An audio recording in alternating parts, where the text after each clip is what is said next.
In this video, we are going to discuss about n circles. So, those are also called as constant phase angle loci.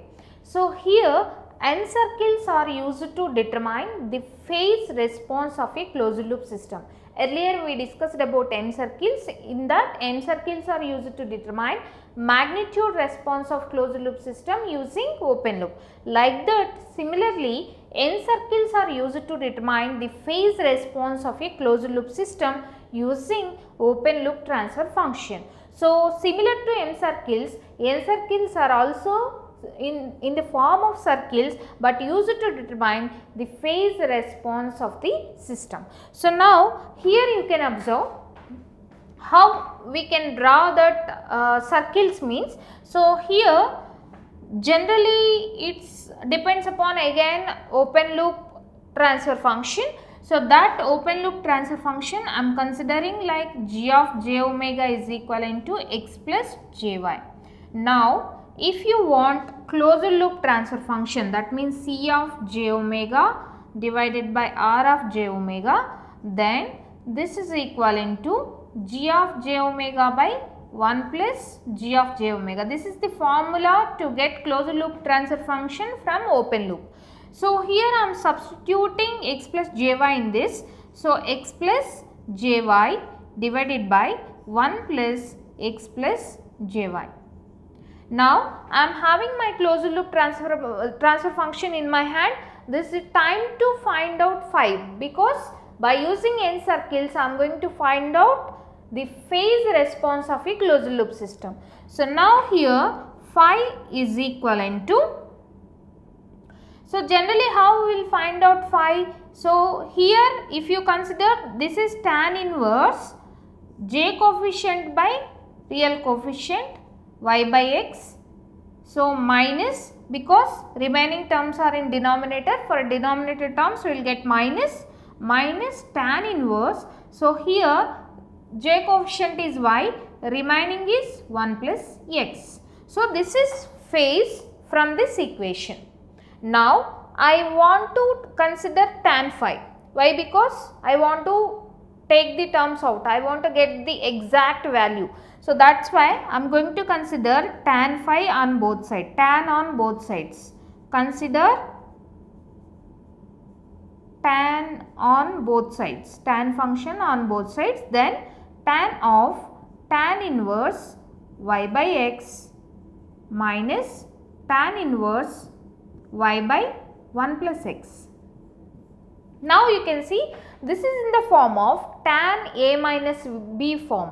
Then we can write tan a minus tan b by 1 plus tan a tan b. So, here tan phi is equivalent to, so this is in tan a minus b form.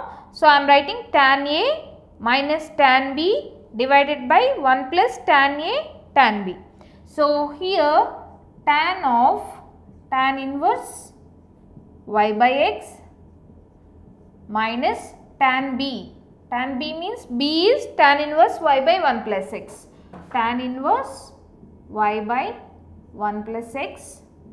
So, divided by, so here I am having 1 plus tan a tan b. 1 plus tan a tan b means again tan of tan inverse y by x into tan of tan inverse y by 1 plus x.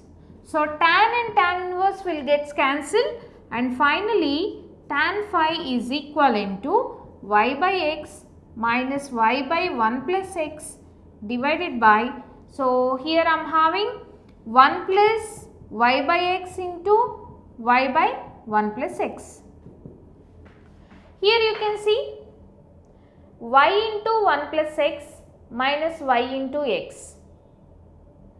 So, yx will get cancelled and the remaining is y by, so here I can cross multiply this x square plus x square plus x plus y square. So, this is what we are getting in terms of tan phi. Let your n circles is equivalent to tan phi. Let n is equivalent to tan phi. Substitute n is equivalent to tan phi.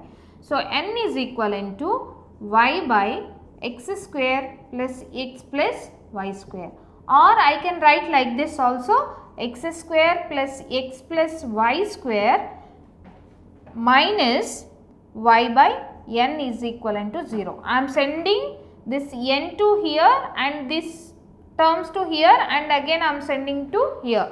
Finally, I am making as an equation. This is in terms of expression.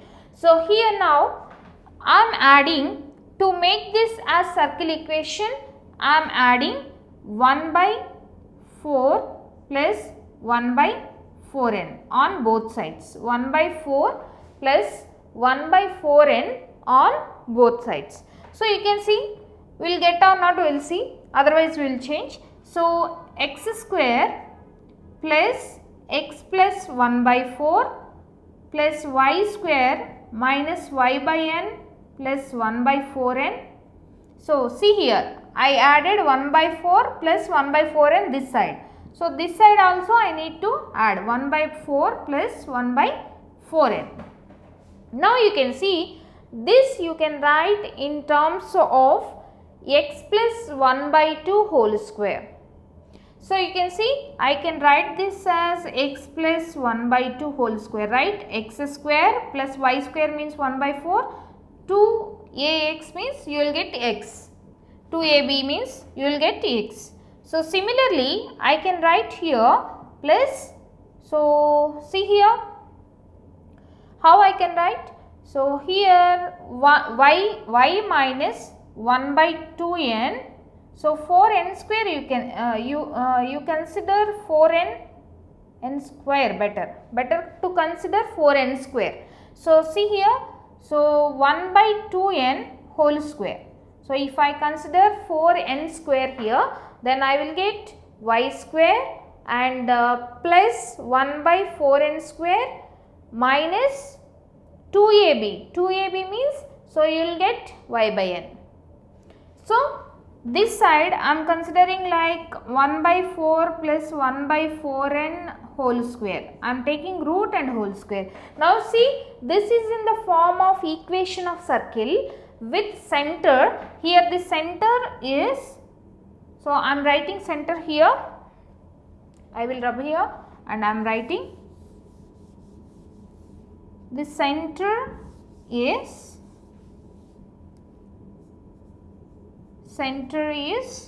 1 by 2, not 1 by 2, minus 1 by 2. Why? Because here I am not having minus, that is why. So minus 1 by 2 comma 1 by 2n is the center, and radius of this is root of 1 by 4 plus 1 by 4n. For different values of n, we will get different circles with different radius and center. So general n circle chart will be like this. So you will get circles like this. You will get circles like this. So it like this, left sided up and down circles will come. So 60 degrees, 30 degrees like this, minus 60 degrees, minus 30 degrees like this.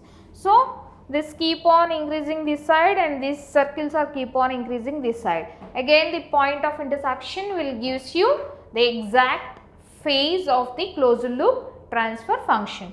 This is how we are going to draw the n circles. How we will draw m or n circles means, generally we need to consider the open loop transfer function as x plus jy. So that we need to substitute in closed loop transfer function. After substituting, we need to make that equation in the form of circle. From there we need to consider the center and radius. With that center and radius with different values of m or different values of n, you need to consider different circles. The point of intersection will gives you magnitude in case of m circles, phase in case of n circles. Like this we can deal with m circles and n circles.